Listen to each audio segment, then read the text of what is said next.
अस्सलाम वालेकुम। उम्मीद है आप सब लोग खैरियत से होंगे और आज एक नए प्रोग्राम के साथ फिर हाज़िर हुआ हूँ। आज आज का मौजू यकीनन जो आज के हालात हैं, मुल्क के सैलाब के बाद जो तबाहकारियाँ हैं, इस पर जो है बात करेंगे और क्या-क्या तबाहकारियाँ हुई हैं, क्या हालात दरपेश हो सकते हैं। ख़ास तौर पर जो माशी हालात हैं वो पहले ही हम मुश्किल में थे और फिर ये जो कुदरती आफ़त आई है इस मुल्क पर, उसके बाद क्या हालात होंगे, किस तरह से इन चैलेंजेस से निपटा जा सकता है। मेरे साथ मौजूद होंगे माहिर माशियात अतीकुर रहमान। अस्सलाम वालेकुम। वालेकुम अस्सलाम कदीर, बहुत-बहुत शुक्रिया अच्छा आपका। अच्छा, आज जो है पूरा मुल्क, खैबर पख्तूनख्वा, पंजाब भी उसमें लपेट में आ गया, बलूचिस्तान और सिंध तो बिल्कुल ही उनमें तबाही आ गई है। सिंध ख़ास तौर पे जो एग्रीकल्चर मतलब सूबा है, उसकी तमाम फसलें 90% से ज़्यादा वो ख़त्म हो गई हैं। अभी हमें इन तमाम हालात में क्या चैलेंजेस सामने हैं हमारे, माशी लिहाज से अगर देखा जाए तो? कदीर, सबसे पहले तो आपने सैलाब की बात की तो मैं एक लाइनर उस पे बोल दूँ। वो ये है कि ये सैलाब ने हमारी खड़ी फसलों को बिल्कुल तबाह कर दिया, तहस-नहस कर दिया। हमारे पास कोई क्रॉप नहीं है जिसको हम कह सकें कि एक रेडी क्रॉप है। जो क्रॉप्स रेडी थीं, जो ऊपर-ऊपर पानी के ऊपर वो नज़र आ रही थी, वो नीचे-नीचे पानी में बह गई हैं। अब इस क्रॉप का बह जाना एक बहुत बड़ा थ्रेट है हमारे लिए। इंसान खाएगा नहीं तो जिएगा कैसे? तो हमारे पास फूड सिक्योरिटी चैलेंज आ गया, फूड सिक्योरिटी थ्रेट आ गया। हमें इससे नबर-अज़मा होना है और नबर-अज़मा होने के लिए हम लोगों ने देखा है कि गवर्नमेंट ने एक अच्छा इक़दाम किया है कि अफ़गानिस्तान और ईरान से आलू, प्याज़ और टमाटर वग़ैरह की इम्पोर्ट खोल दी है। लेकिन बात ये है कि इस इम्पोर्ट से हम कब तक गुज़ारा करेंगे?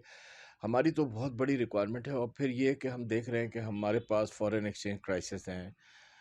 ट्रेड गैप बहुत बड़ा है हमारा, इंपोर्ट्स बेइंतहा बड़ी हैं और एक्सपोर्ट्स बहुत छोटी-सी हैं हमारी। अब अगर हम इंपोर्ट्स मज़ीद करते रहेंगे तो हम फ़ॉरेन एक्सचेंज पे बोझ भी डालेंगे, बैलेंस ऑफ पेमेंट क्राइसिस को भी तक़वियत मिलेगी, इसकी वजह से करंट अकाउंट डेफ़िसिट भी बढ़ जाएगा और हमारे फ़ॉरेन एक्सचेंज रिज़र्व्स भी कम होते चले जाएँगे। जब फ़ॉरेन एक्सचेंज रिज़र्व्स कम होंगे, तो ऑटोमैटिकली एक इकोनॉमी की ऐसी सूरत-ए-हाल जो इकोनॉमी को समझते हैं, जिसको हम कहते हैं टाइटनिंग ऑफ द इकोनॉमी, तो वो टाइटनिंग ऑफ द इकोनॉमी आएगी तो उससे फिर इन्फ्लेशन मज़ीद बढ़ता चला जाएगा। आ गई पूरी कौम इन्फ्लेशन का शिकार है, बिल्कुल बर्दाश्त नहीं है, उनके पास एनर्जी क्राइसिस हैं, हेवी एनर्जी बिल्स हैं, हेवी पेट्रोलियम्स के पेमेंट्स हैं उनके पास, बेइंतहा मसाइल हैं। इन तमाम मसाइल को लेकर अब एक मसला ये भी आ गया कि हम खाएँ तो क्या खाएँ? अच्छा, मिलता नहीं कुछ पहले ये बताइए, महँगाई कहाँ पहुँच गई? 50% के करीब-करीब तो है। देखिए, डिफरेंट किस्म के फिगर्स डिफरेंट आते रहते हैं लेकिन हमारी अपनी भी कोई वैल्यूएशंस होती हैं। उस वैल्यूएशन के तहत हम देख रहे हैं कि आपने बिल्कुल बजा फरमाया कि इस वक्त inflation is one of the highest inflation in the world और वो लगभग 48 से लेकर 50% के करीब इस वक्त है। किसी मुल्क में और किसी इंसान को अगर किसी कौम को 48 से 50% का इन्फ्लेशन फेस करना पड़े, साथ में हेवी इलेक्ट्रिक बिल्स फेस करने पड़े, एक्सपेंसिव पेट्रोल ख़रीदना पड़े, तो ये सारी चीज़ें अकोमोडेट होकर के उसका जीना दूभर कर देती हैं। अब ये देखिए ना, आपने जो बात की सैलाब की, तो ये कुदरती आफ़त की वजह से हमें एक बहुत बड़ा क्राइसिस आ गया। इस क्राइसिस की वजह से हमें समझ नहीं आती कि हम इन क्राइसिस से कैसे निकलेंगे। आपको मैं एक मुख्तसर बता दूँ जो ज़रूरी है बताना कि हमें हाइब्रिड कल्टीवेशन और फार्मिंग पे जाना चाहिए, ताकि हम जल्द अज़ जल्द अपनी क्रॉप को दोबारा पैदा कर सकें और अपना अनाज खुद खा सकें। ये हाइब्रिड फार्मिंग से क्या मुराद है आपकी, किस तरह से होगी? हाइब्रिड फार्मिंग एक टेक्नोलॉजी का नाम है जो चाइनीज़ इस पे बड़े माहिर हैं। हम हमारे दोस्त हैं, हम उनसे ये टेक्नोलॉजी सीख सकते हैं और ये कहीं भी छत पे, वरांडे पे,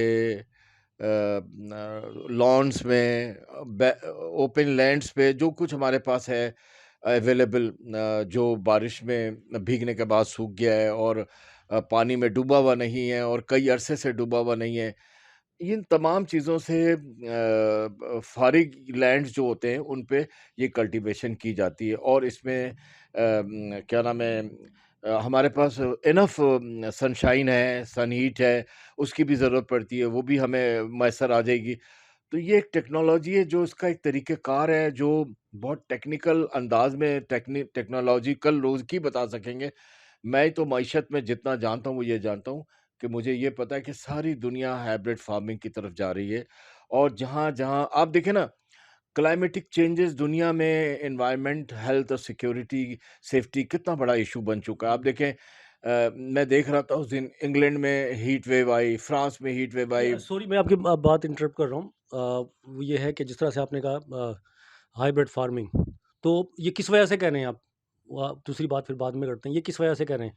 क्यों करनी चाहिए ये? ये इसलिए करनी चाहिए कि हमारे पास खड़ी क्रॉप्स ख़त्म हो गई हैं, हमारे पास अनाज नहीं है, हमारे पास वेजिटेबल्स नहीं है, हमारे पास फ्रूट नहीं है, हमारे पास ग्रेन्स नहीं है, हमारे पास पल्सेस नहीं है।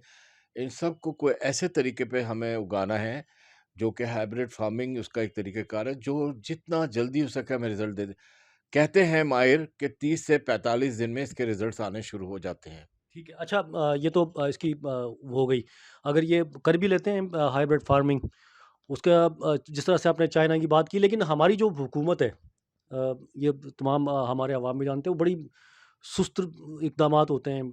अभी जो सैलाब आया हुआ है, इसमें जो वज़ीर आज़म की तरफ से ऐलान किया गया था 25,000, वो तो बिल्कुल मिलते हुए दिखाई दे रहे हैं। लेकिन अभी तक जो हुकूमती सतह पे जिस तरह से इमदाद करनी चाहिए थी, लोग जिस तरह से एनजीओज़ और फलाही इदारे सरगर्म हैं, वो अभी तक जो है प्रॉपर तरीके से स्टार्ट नहीं हुई है। तो फिर किस तरह से होगा ये? ये तो एक बहुत बड़ी लंबी कहानी हो जाएगी। इसका मतलब गंदम की फसल हमारी जो है ना गई। फिर क्या हमें खतरात हैं? इस बार तो गंदम की फसल गई और उसके बाद जब पानी उतर जाएगा तो इस कदर मट्टी गीली होगी और उसके नीचे भी पानी होगा और ऊपर भी इसको सूखने में टाइम लगे, तो आप गंदम तो नहीं उगा सकते काफ़ी दिनों तक। तो इसका मतलब ये है कि आप टोटल इम्पोर्टेड गंदम पे आप डिपेंड करेंगे और हुँ। लोकल गंदम तो शायद वो गंदम की साथ-साथ आप देखें कपास भी आपकी फसल ख़राब हो गई है। आप आ गई आप कपास कपास सबसे बड़ी हाँ, फसल है हाँ, जो। अब कपास आप इम्पोर्ट करना शुरू हो गए जबकि दुनिया में one of the leading Nations होते थे आप हुँ, कपास की इम्पोर्ट्स में, एक्सपोर्ट्स में और हुँ। इसकी ग्रोथ में। लेकिन अब ये है कि हम कई सालों से कपास को इम्पोर्ट कर रहे हैं और हमारी इंडस्ट्री की सख्त ज़रूरत है ये। तो अभी मज़ीद आपको इसको इम्पोर्ट करना पड़ेगा, इसका वॉल्यूम बढ़ाना पड़ेगा, इसका ये एक बहुत बड़ा इशू है, एक बहुत बड़ा प्रॉब्लम है, लेकिन नेसेसिटी है, इसको तो आपको लाना ही है, इसको तो करना ही है, इंडस्ट्री को चलाना है, आप अपनी इंडस्ट्री को रोक तो नहीं सकते। ठीक है। ये देखें, बिल्कुल अतीकुर रहमान साहब जिस तरह से कह रहे हैं, फूड्स थ्रेट हैं, हम होंगे हमें मुस्तकबिल करीब के अंदर, और फिर पता नहीं कितना लंबा चल जाए अगर फ़ौरी तौर पर इक़दामात नहीं किए गए। लेकिन अतीकुर रहमान साहब जो है न सिर्फ़ माहिर माशियात हैं, बिज़नेसमैन भी हैं, सोशल वर्कर भी हैं। काफ़ी जगहों पर जो ऐसे इदारे हैं, उनके लिए बड़े सरगर्म नज़र आते हैं। थैलीसीमिया ख़ास तौर पर उनके मरीज़ों के लिए काम करते हैं। इसके अलावा अभी जो है, ये सैलाब के बाद न सिर्फ़ कराची बल्कि पूरे सिंध के अंदर जो है डेंगू जो है वो सर उठाने लगा है। बहुत सारे मरीज़ जो हैं, वो उसके रोज़ाना जो है रजिस्टर्ड हो रहे हैं सिंध सूबे भर के अंदर, और जिसकी वजह से जो ब्लड है पूरे सूबे के अंदर, कराची में भी कराची के भी अस्पताल भरे हुए हैं डेंगू के अंदर। तो खून के अतियात जो खून जो है उसकी कमी जो है दिखाई देती है। अच्छा, इस हवाले से जो है अतीकुर रहमान साहब से बात करते हैं। अच्छा बताएँ, अभी डेंगू हो रहा है, जिस तरह कराची की बात करूँ अगर मैं, तो यहाँ पर अस्पतालों में बहुत बड़ी तादाद में मरीज़ हैं और खून मिल नहीं रहा ज़्यादा। अ, इस बारे में? बिल्कुल आपने वजह फ़रमाया और अगर मैं इस बात को इस तरह कहूँ तो ठीक रहेगा कि जब सैलाब आया तो मच्छर भी इसके साथ बेइंतहा आ गए और जब मच्छर आ गए तो इनमें इन मच्छरों की वजह से कई एक्सक्यूज़ मी कई किस्म की बीमारियाँ लाहक हुईं। इसमें पेट की बीमारी, कई किस्म के बुखार, टाइफाइड, मलेरिया, उसमें सबसे बढ़कर डेंगू। अब डेंगू का जो इलाज है वो ये है कि अगर प्लेटलेट्स नीचे होते चले जाते हैं, तो आपको प्लेटलेट्स की ज़रूरत होती है और मेगा यूनिट्स की ज़रूरत होती है। मेगा यूनिट और प्लेटलेट्स आप तभी बना सकते हैं जब आपके पास वाफ़िर मिक़दार में ब्लड की डोनेशंस आ रही हों। ब्लड की डोनेशन नहीं आ रही, मैं आपके प्रोग्राम से तवज्जुह से अपील भी करना चाहूँगा कि लोग आगे आएँ और न ब्लड डोनेट करें, ना सिर्फ़ थैलेसीमिया के बच्चों के लिए बल्कि वहाँ जहाँ सर्जरी में ब्लड की ज़रूरत है और सबसे बढ़कर आजकल जो रिक्वायरमेंट है वो डेंगू के मरीज़ों की है।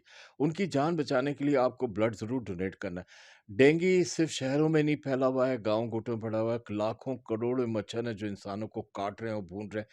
हद ये है कि अगर आप मॉस्किटो नेट लगाने में भी कामयाब हो जाते हैं, तो उसके बाहर भी उन्होंने बसेरा किया होता है। तो बहुत ज़रूरी है कि हम जहाँ खिदमत खल्क का जज़्बा रखते हैं, वहाँ पे हमें एक जज़्बा बहुत ही ज़्यादा अतम रखना चाहिए और आगे बढ़कर ब्लड डोनेशंस करनी चाहिए ताकि प्लेटलेट्स बन सकें, ताकि मेगा यूनिट्स बन सकें और वो डेंगू के मरीज़ों की जान बचा सकें। ठीक है, बहुत शुक्रिया।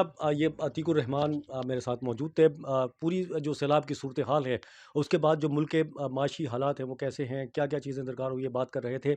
लेकिन इस वक्त जो सैलाब ज़दा इलाके हैं, ख़ास तौर पर पूरा सिंध है, कराची जो मुल्क का सबसे बड़ा शहर है, जो चल रहा है, इसके बावजूद कि पूरा बारिशों में इसकी सड़कें पूरी टूट-फूट का शिकार हो गई हैं। बल्कि अगर मैं ये कहूँ खंडर बना हुआ है, इसके बावजूद जो सैलाब ज़दगान के लिए यहाँ के जो बासी हैं शहर कायद के, उनका जो जज़्बा है वो काबिल-दीद है, यहाँ से इमदाद भी जा रही है। लेकिन इसके साथ-साथ हुकूमती जो इदारे हैं, बल्दियाती जो इदारे हैं, उनको पूरे सूबे में जो है एक्टिव होना पड़ेगा, सरगर्म होना पड़ेगा, क्यों अगला मरहला और वो शुरू हो चुका है मलेरिया और डेंगू की सूरत में। वो बीमारियां हैं जो फूटने लगी हैं इन इलाकों से, तो उसके लिए जो है स्प्रे और जो दीगर एहतियाती तदाबीर हैं, वो तमाम की तमाम जो है वो इख्तियार करना होगी, वो काम करना होगा शहरों के अंदर, गाँव गोठों के अंदर, जहाँ भी पानी खड़ा हुआ है उसके अंदर, ताकि जो बीमारियों वाली सूरत हाल है वो ज़्यादा ख़तरनाक ना हो। तो न सिर्फ़ बल्कि हुकूमती इदारे, बल्कि जो मुख़य्यर हज़रात हैं वो भी इस मामले में जो है आगे आएँ, और जो भी वो कर सकते हैं वो इसमें उन्हें ज़रूर काम करना चाहिए। किसी और प्रोग्राम के साथ फिर हाज़िर होंगे, जब तक के लिए अब्दुल कदीर राना को इजाज़त दीजिए। अल्लाह हाफ़िज़।